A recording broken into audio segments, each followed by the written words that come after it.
Hello, what's up guys? For today's video guys, simple hack dito sa ating Euro Samurai 155 kung ayaw mag-start. So kailangan lang natin linisan itong kanyang brake switch. So gamit itong Mars contact cleaner.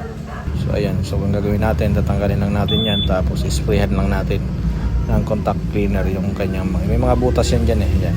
Isprayhan lang natin.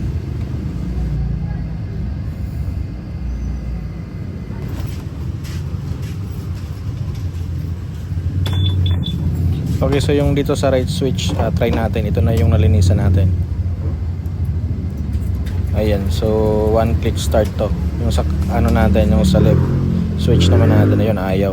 So ito naman yung nilinisan natin. Kailangan lang natin ito tanggalin.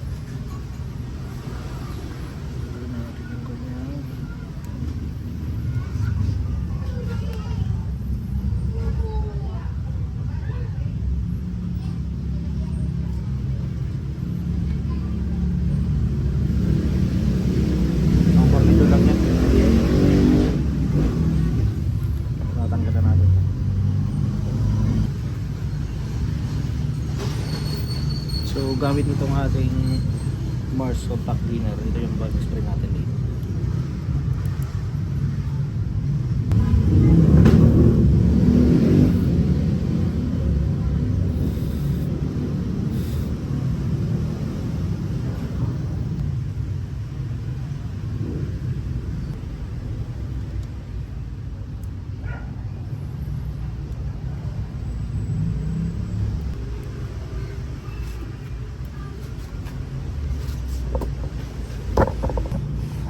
Try natin kung one click start na siya.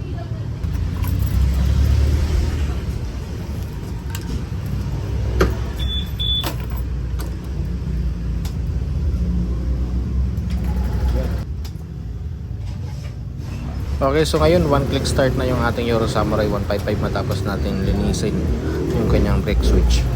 So yan lang ang mga simple hacks dito sa ating Euro Samurai 155 kung nahihirapan siya mag-start. So yung kanyang brake switch ay madalas na kinakalawang, lalo na after ng washing natin. So yun lang mga samurai. Thank you for watching.